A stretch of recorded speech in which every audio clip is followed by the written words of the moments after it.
Comienza A las Fuentes de la Fe en Tierra Santa, un programa dirigido por el padre Francesco Voltaggio.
Queridos amigos de Radio María, hola a todos, Shalom Lekulechem, Salam ilal Jami'. Hoy voy a hablar de un acontecimiento, de un signo poderoso de Jesucristo, el Mesías, que va a batalla contra la legión de demonios. Este milagro, que es la curación del endemoniado Geraseno, está muy relacionado con el acontecimiento que ocurre antes, inmediatamente antes, según los evangelios, de la tormenta sedada, aunque no siempre se haga hincapié en esta relación. Hemos visto en el episodio pasado cómo Jesucristo dice a los discípulos: pasemos a la otra orilla. Entonces cruza el lago de Cafarnaúm, el lago de Tiberias, de Cafarnaúm hacia la orilla oriental, que era la orilla de los paganos, que estaba bajo la acción de la idolatría, porque era una zona completamente pagana, y también podemos decir bajo la acción del demonio. Por eso, cuando Jesucristo cruza el lago, todo se agita, también el mar, el lago de Galilea. Esto es muy interesante. Cuando Jesucristo con sus discípulos va a la evangelización y se abre a los paganos, todo se agita. Jesús es consciente de lo que está pasando y ordena al viento y al mar: callaos, silencio. La misma palabra que Jesús dirige al endemoniado en la sinagoga de Cafarnaúm.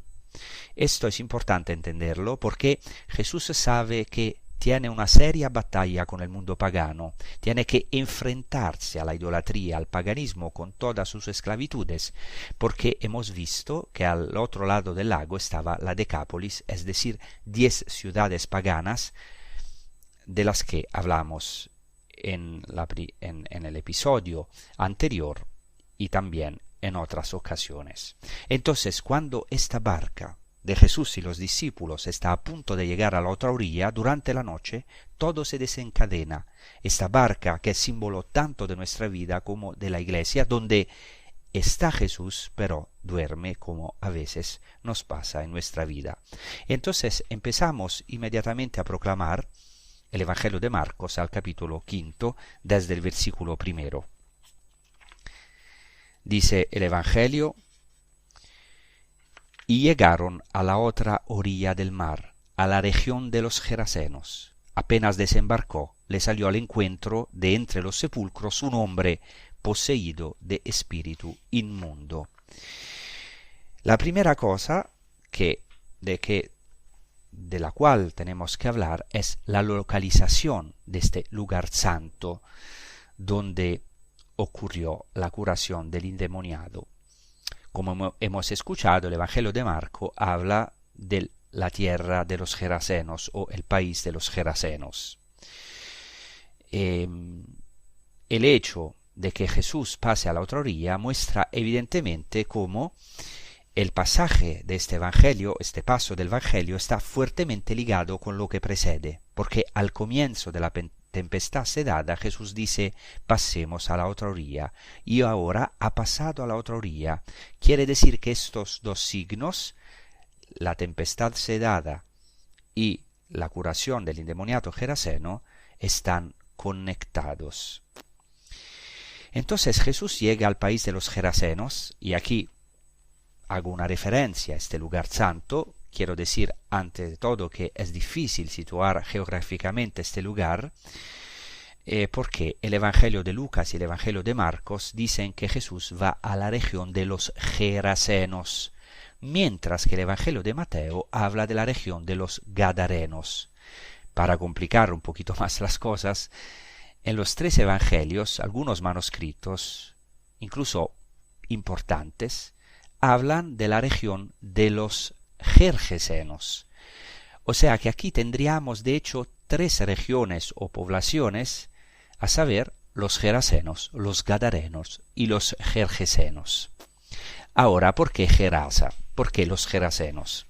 Sabemos que una de estas 10 ciudades de la Decápolis de las que hablamos era precisamente Gerasa, hoy llamada Jerash, que se encuentra hoy en el actual Jordania. Hay que tener en cuenta que Jordania forma parte de Tierra Santa, es muy bonita, hay lugares importantísimos, como por ejemplo Gerasa, una ciudad impresionante. Nosotros la visitamos casi cada año, y los que han tenido esta gracia de visitar Jerash o Gerasa comprenden enseguida lo que era la Decápolis en tiempos de Jesús. Y ciertamente estas poleis, como decimos en griego, estas ciudades tenían una gran influencia en toda su región. Eran ciudades independientes, ligadas directamente a Roma, por lo tanto no bajo el reinado de Herodes el Grande o otros gobernantes locales, porque dependían directamente de Roma, y por tanto eran ciudades cuya región era bajo la influencia de esta polis, de esta ciudad. Entonces es posible que fuera Gerasa porque tenía probablemente influencia en toda la región hasta el lago. Pero, sin embargo, es muy difícil que este acontecimiento del Evangelio tuviera lugar en Gerasa, ya que está demasiado lejos del lago, al menos a unos 70 kilómetros. Y veremos que los cerdos en los que Jesús expulsa a los demonios se precipitaron al mar, o sea, al lago de Galilea, por lo que este lugar debió estar frente al lago. Otra posible ubicación es Gádara, otra ciudad de la Decápolis muy interesante, en la que se han realizado excavaciones y que está también al sur del lago y que se identifica hoy en Jordania, también está en Jordania, en el Qais. Pero el problema es que también esta ciudad está muy lejos del lago. Curiosamente, como anticipé, algunos manuscritos tienen Gergesa, o sea, la tierra de los gergesenos. Ahora no voy a entrar en el hecho demasiado técnico de cuáles son los manuscritos más probables, pero quiero decir que gracias a este nombre, gergesenos, se identificó el lugar de esta expulsión de los poseídos. Y precisamente en la orilla oriental del lago, cerca del kibbutz de Ein Gev, hay un lugar realmente digno de visitar, llamado Curzi, que hoy en árabe significa trono o silla, pero que es muy interesante porque contiene en sí mismo las consonantes de Gerasa. Probablemente un nombre, Curzi es un nombre mal pronunciado que viene de Gerasa o de Gergesa, y esto es muy interesante. Y a pesar de esto, es interesante que hay una cercanía entre el nombre Curzi o las tres consonantes de Gergesa, Gerasa, con la raíz hebrea garash, que significa echar, expulsar, y podría entonces aludir a la expulsión de los demonios. Ahora, hoy prácticamente la mayoría, o digamos todos los peregrinos, hacen memoria de este acontecimiento, la curación del endemoniado geraseno o gadareno o gergeseo, en Curzi, precisamente, que es un lugar precioso, y los arqueólogos llegaron a la conclusión de que Curzi es muy probablemente el lugar en el que, o seguramente el lugar en el que la iglesia bizantina veneraba el milagro de la curación del endemoniado geraseno por parte de Jesús, ocurrido cuando Jesús desembarcó en la orilla oriental del lago de Galilea por primera vez. Esto es interesante porque al respecto los evangelios ofrecen algunos elementos que se adaptan bien al lugar de las ruinas de Curzi. Primero, la mención de un lugar al que se puede llegar en barca, situado en la orilla este del lago, y siguiendo el Evangelio de Mateo, Jesús se embarcó cerca de Cafarnaún y después de haber calmado la tempestad llegó a la otra orilla. Segundo, la existencia de un precipicio en las cercanías de Curzi. Tercero, la presencia de sepulcros en las inmediaciones, que según los arqueólogos podrían coincidir con las grutas halladas al final del siglo XIX por el conocido pionero francés Guérin. Entonces, hay también algunos datos importantes de la tradición alrededor de Curzi como el lugar de la curación del endemoniado. Antes de todo, un testimonio muy antiguo es el testimonio de Orígenes, hacia el año 240, que afirma que el lugar del milagro correspondía al territorio en el que vivía la población pagana de los gergeseos en la época de la conquista de Josué. Así dice Orígenes al respecto, y cito: «Sobre los cerdos precipitados desde el peñasco por los demonios y ahogados en el mar, está escrito que sucedió en la región de los gerasenos. Sin embargo, Gerasa es una ciudad de Arabia que no tiene cerca de ella ningún lago. Ni los evangelistas han dicho una cosa evidentemente falsa y fácil de confutar, siendo hombres que conocían con precisión las zonas circundantes de la Judea.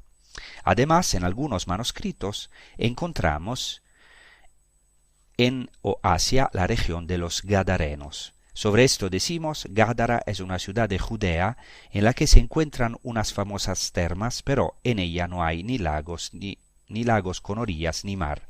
En cambio, Gergesa, de la que derivan los gergeseos, es una antigua ciudad cerca del que ahora es llamado lago de Tiberíades, en cuyas cercanías hay un precipicio cercano al lago y donde se indica que los puercos fueron precipitados por los demonios. Gergesa se interpreta como residencia de los que fueron echados. Hasta aquí, Orígenes. Ahora, los gergeseos, es interesante esto, eran, según la Biblia, según el libro del Deuteronomio de Josué, una de las 7 naciones paganas que Dios había echado de la tierra prometida para entregarla al pueblo. Esta denominación quería evidenciar probablemente que tanto el endemoniado como los habitantes de la zona en la que vivía eran paganos. Además, hay que anotar que el razonamiento de Orígenes se basaba también en los testimonios de los cristianos locales. En el texto, que ahora recién citado, encontramos la expresión se indica, referida, y esto es muy interesante, al hecho de que había guías locales que custodiaban ya la memoria del lugar. La Iglesia, pues, custodiaba tradiciones anteriores al siglo III que situaban el milagro en Cursi. Y en el siglo IV refiere también Eusebio de Cesarea, y cito, Gergesa, lugar donde el Señor curó a los endemoniados. Actualmente se indica una aldea en el monte cerca del lago de Tiberíades donde los cerdos se precipitaron. Y un siglo más tarde, Cirilo de Escitópolis llama este lugar Corcian, o sea, Cursi, y dice, habiendo atravesado el mar de Tiberíades y el Jordán, y rezado en Corcian, Tabga, y en los otros sitios venerables de aquellos lugares, llegamos hasta Banias y luego regresamos. Entonces, hoy, prácticamente, el lugar más probable es justamente Cursi. Las ruinas de Cursi fueron descubiertas en 1970. Hoy tenemos esta gracia de visitar los descubrimientos arqueológicos de Cursi, que se realizaron excavaciones y se encontró uno de los complejos monásticos más bellos de Tierra Santa, con una iglesia de 3 naves, seguramente anterior al 427 después de Cristo. Y entonces hay una iglesia muy hermosa, con mosaicos y con un monasterio al lado. Y casi seguro la iglesia estaba dedicada a la memoria del milagro de la curación del endemoniado. Y ya hemos visto que Orígenes dice que incluso se mostraba el precipicio a los peregrinos, y de hecho hoy Cursi está situada en un espolón de roca donde antes estaba el lago, que prácticamente domina el lago. Entonces es el lugar ideal, según la tradición y también según su localización, donde hacer memoria de esta curación del endemoniado. Sabemos que también se descubrió un puerto justo enfrente de Cursi, probablemente la antigua Gergesa, y por lo tanto, puesto que había un puerto en la época de Cristo, se confirmó que este lugar estaba justo enfrente del lago, y se puede también confirmar que Jesús y los apóstoles desembarcaron exactamente cerca de Cursi.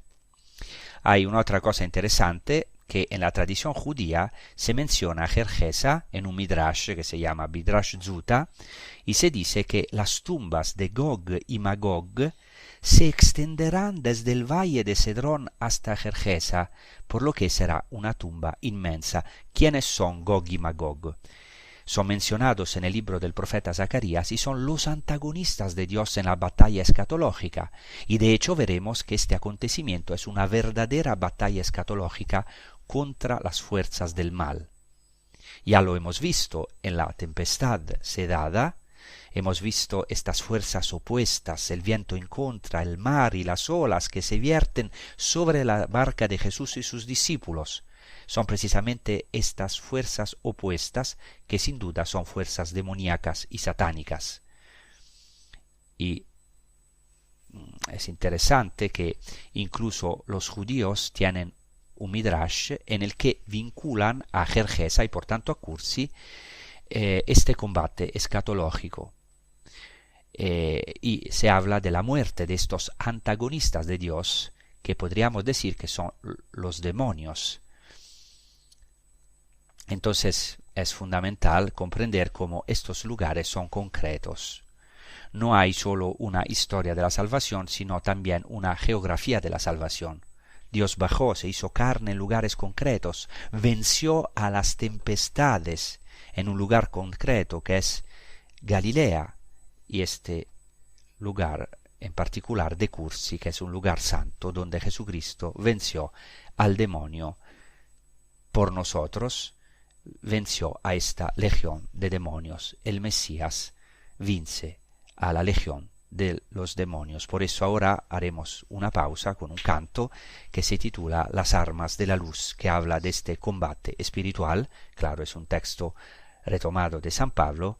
Es un canto de Kiko Argüello ejecutado por Marc Farrugia. Gracias.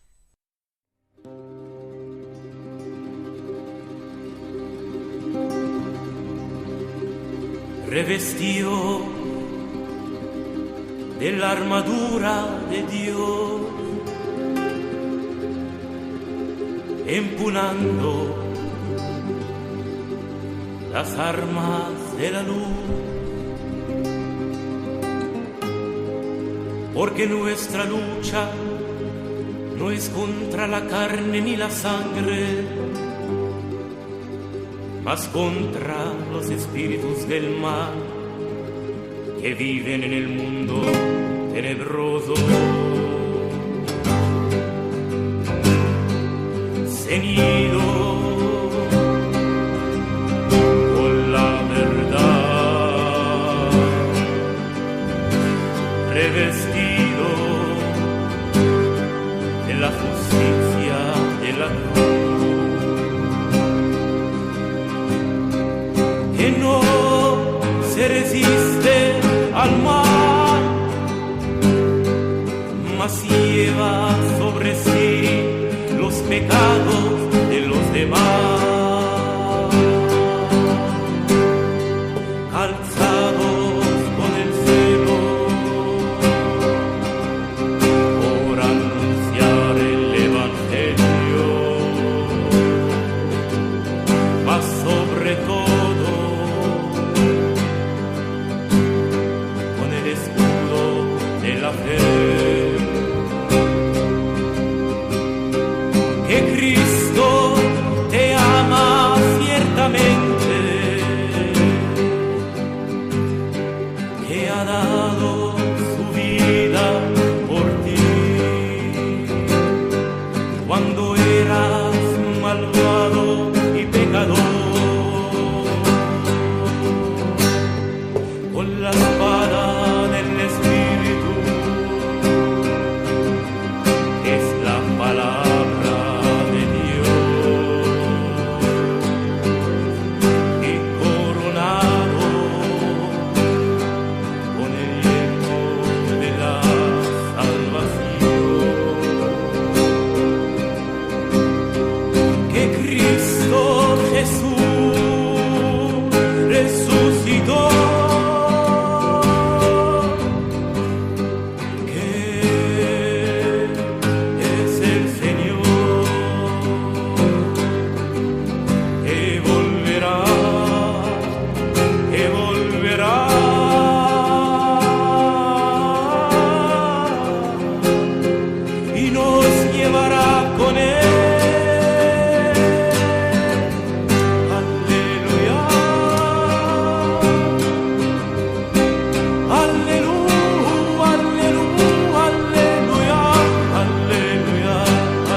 Entonces hemos dicho en la primera parte de este episodio que Cursi hace referencia en sus consonantes a la tierra de los Gergeseos o Gergesenos o Gergeseos. Y en la Sagrada Escritura, una de las 7 naciones enemigas del pueblo de Israel son exactamente los Gergeseos. Entonces aquí tenemos un símbolo de los enemigos por excelencia. Los padres de la Iglesia retomarían más tarde esta población, estas 7 poblaciones o estas 7 naciones enemigas que, según los padres de la Iglesia, son los 7 enemigos del hombre, o sea, los 7 pecados capitales. Inmediatamente después, como hemos proclamado, se dice que al bajar de la barca, inmediatamente de entre los sepulcros se le acercó un hombre poseído de un espíritu inmundo. En cuanto Jesús sale de la barca después de haber calmado la tempestad, inmediatamente le espera otra tempestad. De los sepulcros se acerca esta nueva tempestad.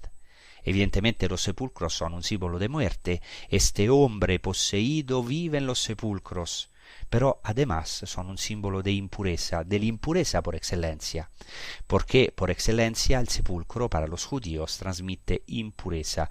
Por lo tanto es un hombre totalmente impuro, porque de los sepulcros sale.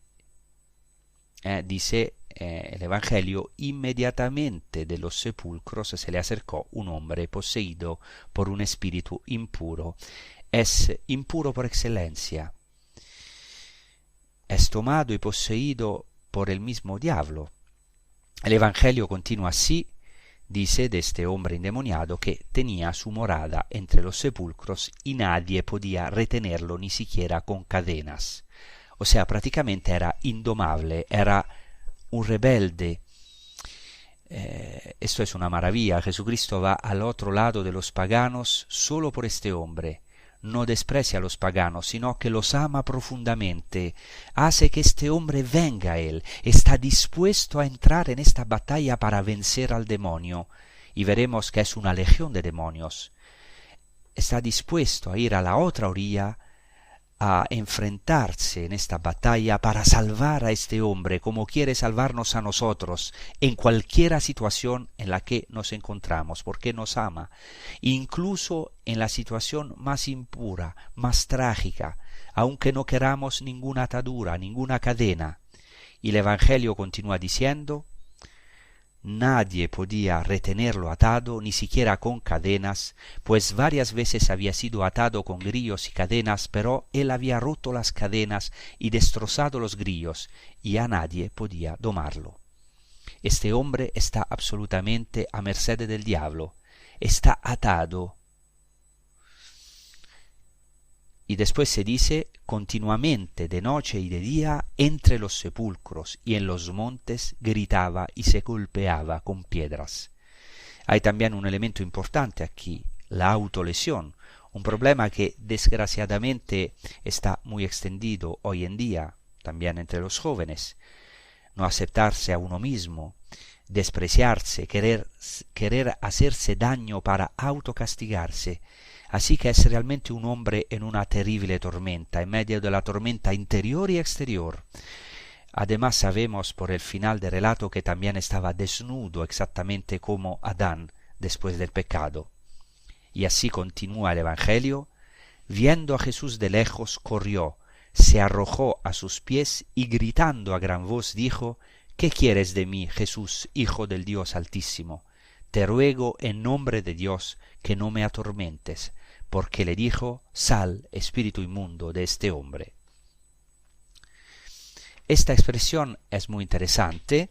En el Evangelio, se dice que el endemoniado dice, ¿qué tienes que ver conmigo, Jesús, Hijo de Dios Altísimo? Pero literalmente es una expresión semítica. En griego, claro, una expresión griega, pero de color semítico, porque literalmente dice así, el endemoniado, ¿qué hay entre tú y yo? Es decir, no tenemos nada en común. Es lo que hoy quizá nos grita el mundo pagano. A veces incluso las personas que están bajo el poder del demonio, claramente sin condenarlas, pero que sienten que no tienen nada en común con Jesucristo. Y dice también otro endemoniado, el mismo endemoniado en el Evangelio, una expresión paralela, dice, has venido antes de tiempo para atormentarnos, para arruinarnos. Quizá demasiadas veces pensamos que Jesucristo o Dios vienen a arruinarnos la vida, a quitarnos lo bueno de la vida. Este hombre siente que no tiene nada en común con Jesucristo, pero Jesucristo no le abandona. Sigue intimando a este espíritu inmundo, sal de este hombre. E inmediatamente después continuó el Evangelio y le preguntó, ¿cómo te llamas? Me llamo Legión, le respondió, porque somos muchos. La palabra legión viene del latín legio, que significa, reunirse, porque en el ejército romano la legión era la estructura fundamental del ejército romano.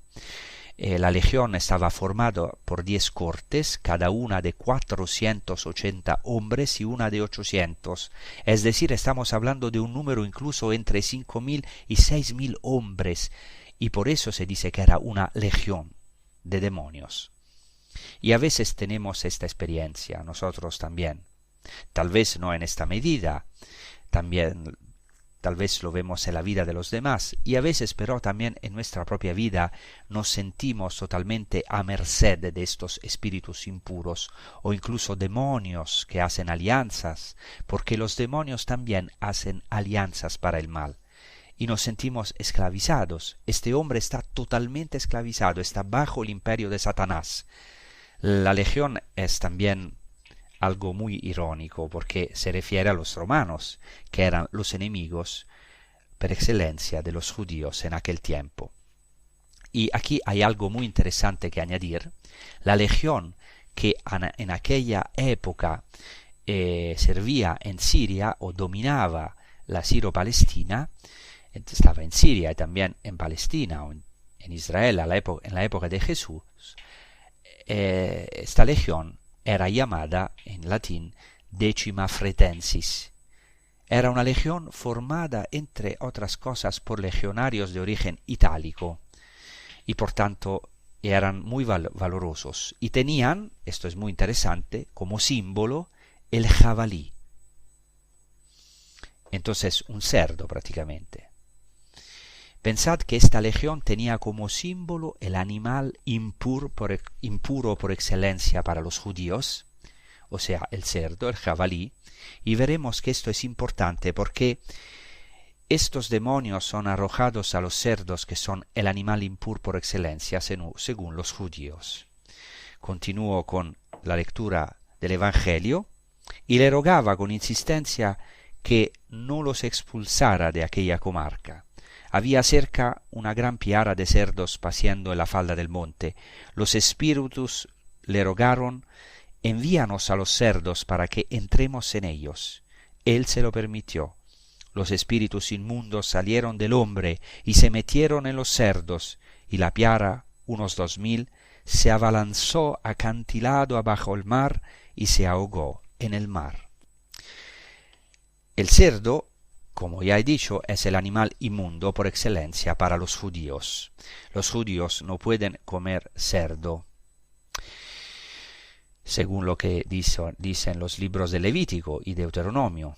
Es el animal inmundo por excelencia en las escrituras. Es también en la escritura el símbolo de los que no tienen inteligencia o de los que no aprecian los dones de Dios. Jesucristo dirá: no deis vuestras perlas a los cerdos. Y según el Talmud, para un judío está prohibido criar cerdos. De hecho, estos cerdos estaban en territorio pagano. Y sabemos por las fuentes que los legionarios romanos se alimentaban de carne de cerdo tomándola directamente del territorio de la Decápolis. Así que esto explica el porqué de tanta cantidad de cerdos.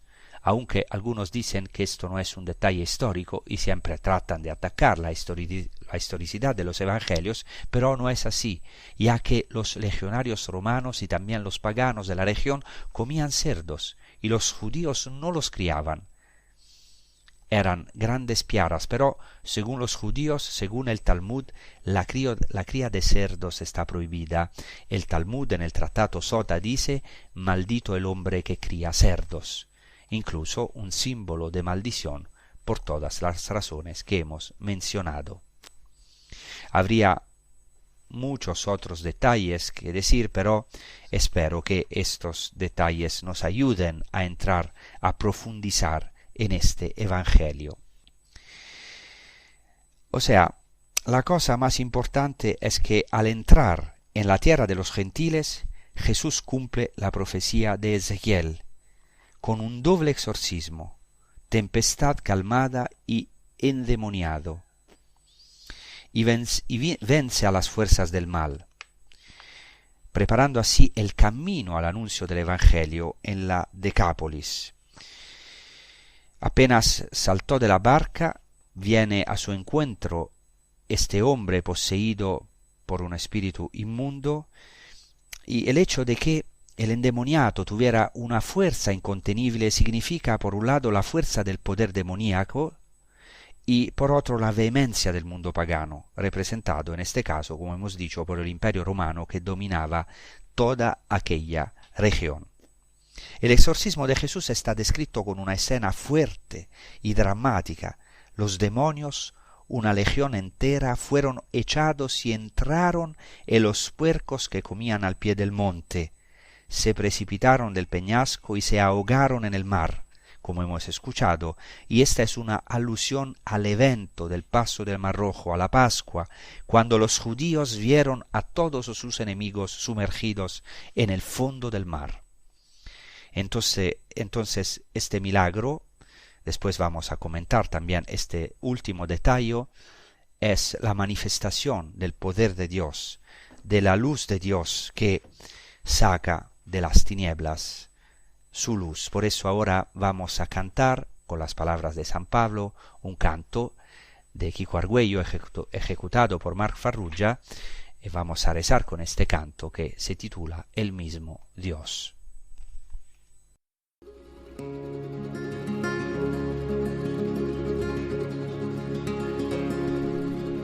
El mismo Dios que dijo: de las tinieblas brille la luz, es el mismo que ha hecho brillar la luz en nuestros corazones para radiar el conocimiento de su gloria que está en el rostro de Cristo, que está en el rostro de Cristo. Pero llevamos este tesoro en vasos de barro, pero llevamos este tesoro en vasos de barro, para que se manifieste en lo sublime de este amor, viene de Dios,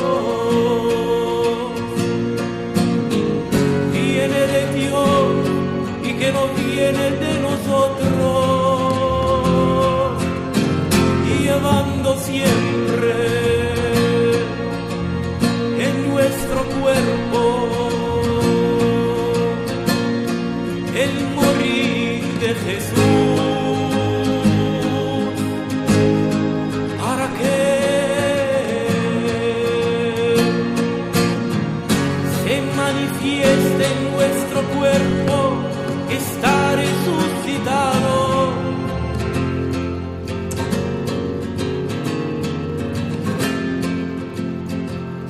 Atribulados en todo, mas no desesperados, perseguidos, mas nunca abandonados, derribados, mas no aniquilados,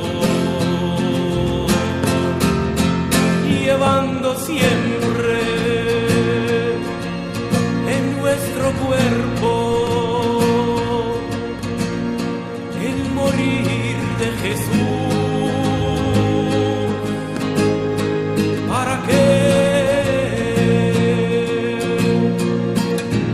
se manifieste en nuestro cuerpo que está resucitado, llevando siempre en nuestro cuerpo el morir de Jesús, para que se manifieste en nuestro cuerpo que está resucitado,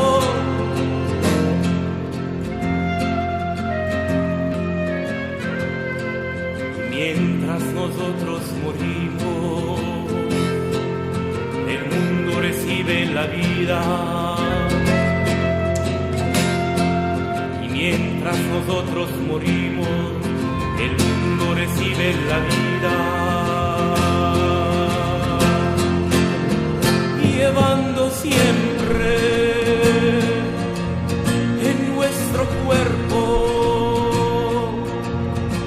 el morir de Jesús, para que se manifieste en nuestro cuerpo que está resucitado.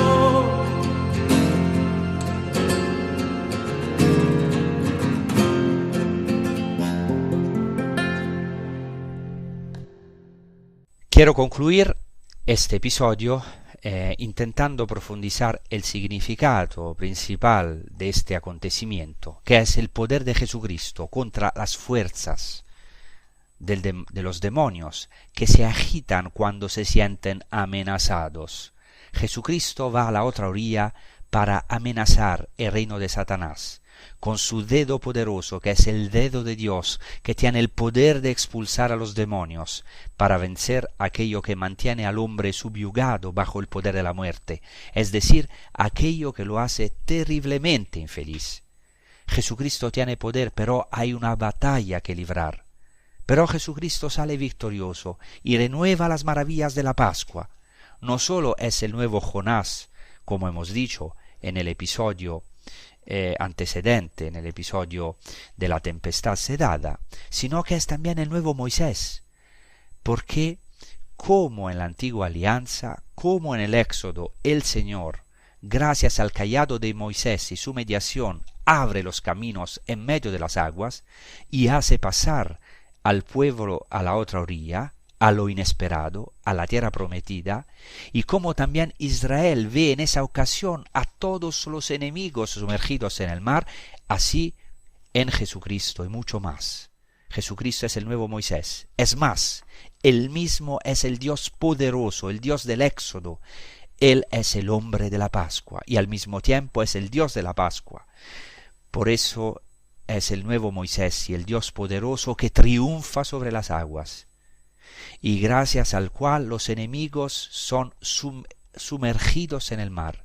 Nuestros verdaderos enemigos, como dice San Pablo, no son criaturas de carne y hueso, sino los espíritus del mal que habitan en este mundo de tinieblas, que hacen profundamente infeliz al hombre, que lo atan, que destruyen y que hacen que el hombre se destruya a sí mismo, se desprecie. Pero estos enemigos ahora son sumergidos en las profundidades del mar, en las profundidades del mar. Por eso Galilea es también un lugar santo, el lago de Galilea, porque ha visto esta maravilla que luego se ha realizado en nosotros y se está realizando en nuestras vidas. En virtud de la gracia bautismal, el Señor ha sumergido a nuestros enemigos en el mar. Hemos visto y veremos a nuestros enemigos, nuestros pecados, nuestros vicios, los demonios en el fondo del mar. Veremos en el fondo del mar lo que nos hace sufrir e infelices gracias al poder de la fe, por la gracia de Jesucristo. Y de hecho al final se dice que las personas que vinieron a ver lo que pasó, vieron al endemoniado sentado y tranquilo, vestido. Ahora tiene una túnica nueva que es simbólica, porque es símbolo de la túnica bautismal. Está sano, porque el pecado y la rebelión contra Dios nos vuelve locos, nos vuelve dementes, nos hace perder la razón. Esto es muy interesante porque después se dice que los porqueros, atemorizados, huyeron y lo contaron por la ciudad, por la polis, probablemente Hippos, para divulgar la noticia. Y la población llegó al lugar del milagro, se asustó y se atemorizó al ver lo que había pasado.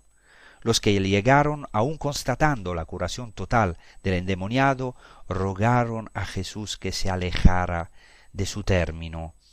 A pesar de esta reacción de la multitud, este milagro estaba destinado a tener un enorme impacto en la Decápolis.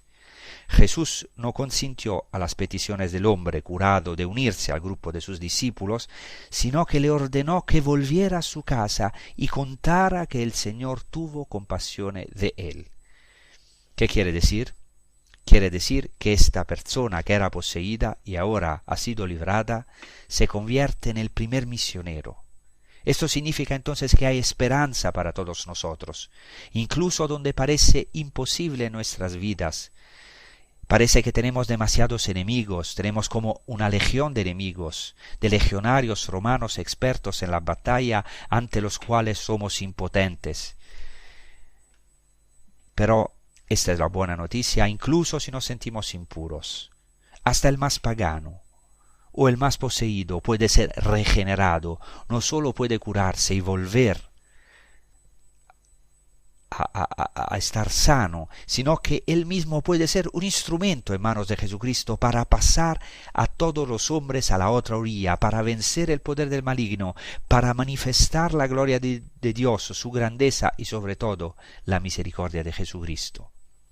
Y toda la vida de fe nos exorciza, en un buen sentido, porque aparte de las posesiones diabólicas, que son muy raras, pero todos estamos bajo la tentación, la influencia del mal, del demonio, o en todo caso de la carne y del mundo, que tantas veces nos impulsa a hacer el mal, y por eso todos necesitamos cada día ser exorcizados, comenzando por mí, y esto sucede a través de la palabra y de los sacramentos, a través de la vida de fe, a través de la oración, y sobre todo a través del anuncio del Evangelio y la catequesis.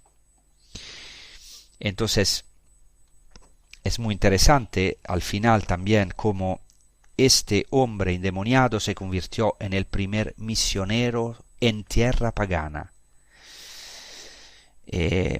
Al respecto es interesante resaltar dos hechos importantes. El primero es el de la segunda multiplicación de los panes, que, siguiendo el Evangelio de Marcos, parece que ocurrió en las cercanías de Cursi. Y aquí, regresando de la región de Tiro y de Sidón, se presume que Jesús recorrió la vía interior que desde Tiro pasaba por Cesarea de Filipo y se juntaba con la vía romana que unía Escitópolis con Damasco, y ésta atravesaba Betsaida y los altos del Golán.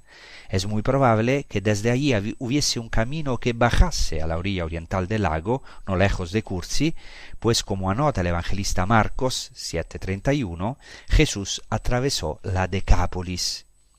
Además, los signos de la segunda multiplicación aluden con claridad a un contexto pagano. 7 panes, 7 espuertas de trozos sobrantes, que es el número 770 de los paganos. Es probable que en aquella ocasión estuvieran presentes muchos gentiles interesados en lo que Jesús realizaba.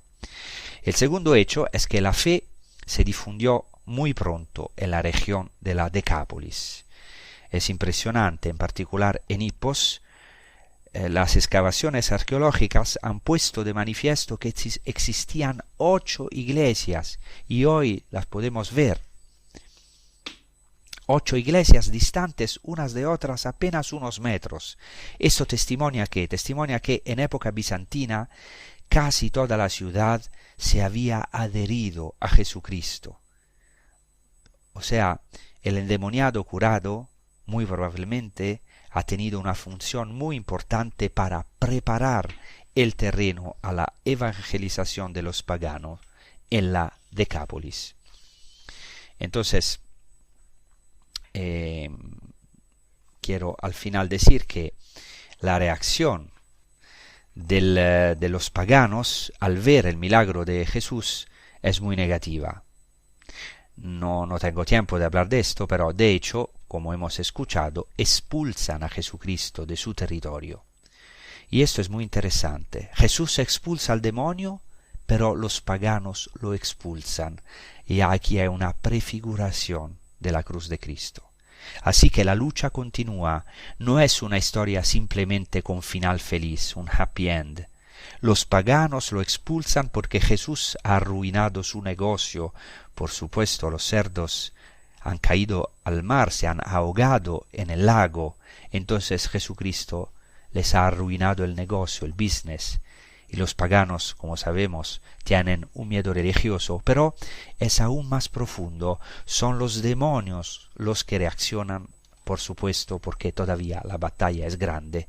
Es una batalla, la batalla de la evangelización, que han sostenido Jesús y los apóstoles y las generaciones de cristianos, y que hoy es una batalla que nosotros tenemos que combatir, la batalla de la fe, la batalla de la evangelización, ir a la otra orilla, no para imponer el evangelio, sino para ayudar el hombre de hoy a no quedarse destruido por los demonios, por el desprecio de sí mismo, como vivía este hombre poseído. Entonces, el deseo que hago a mí mismo y a todos los oyentes es que de verdad nosotros podemos ser como este endemoniado curado, aunque no somos endemoniados, pero sí el Señor ha echado de nosotros muchos demonios, muchos pecados. Es una obra que todavía está realizando, y esto en vista de la misión de los más alejanos, de los más perdidos, porque el Señor nos quiere a todos, quiere los más paganos, los más alejados, y algunos de nosotros éramos alejados, pero el Señor nos acercó así porque nos quiere y quiere de verdad darnos esta gracia de ser vestidos de una túnica blanca, de poder querernos también, querernos a nosotros mismos como Él quiere al hombre, y expulsa a esta legión de los demonios para que el hombre pueda descansar, pueda vivir en la gracia de Dios, en el amor, y vivir según el proyecto de Dios, ser desatado de estas ataduras del demonio. Muchas gracias, os deseo una feliz prosecución con los programas de Radio María, pidiendo como siempre oraciones para Tierra Santa, oración para la paz de Jerusalén, para la paz de Tierra Santa, para la paz y la reconciliación entre israelí y palestinos. Muchas gracias y hasta la próxima.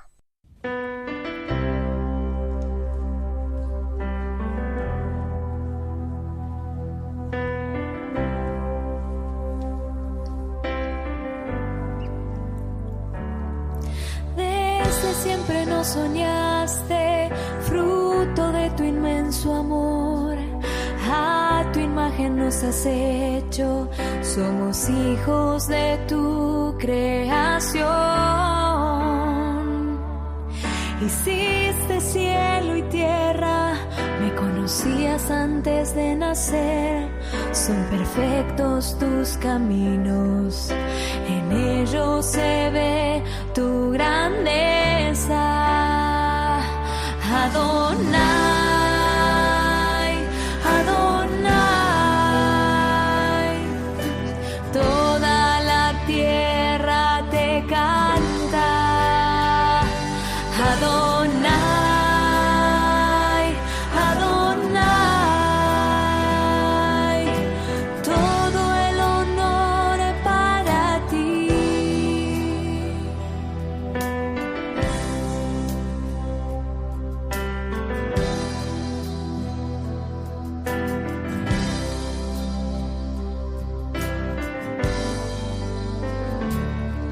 Dulce como miel silvestre, grande y lleno de esplendor, es tu nombre entre los hombres, que resuene a una sola voz.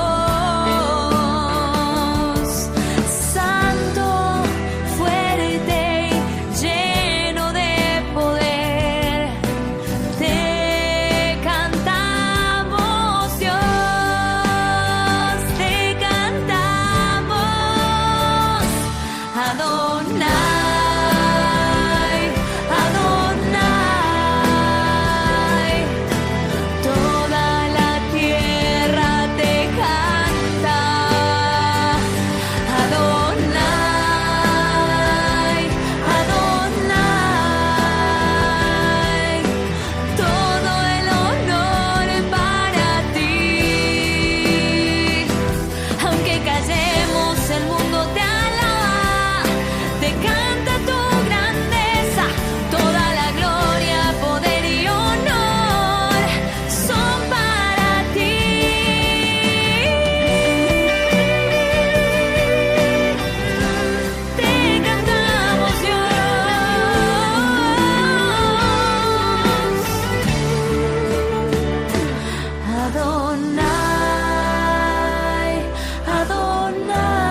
Y así concluye A las fuentes de la fe en Tierra Santa, con el padre Francesco Voltaggio.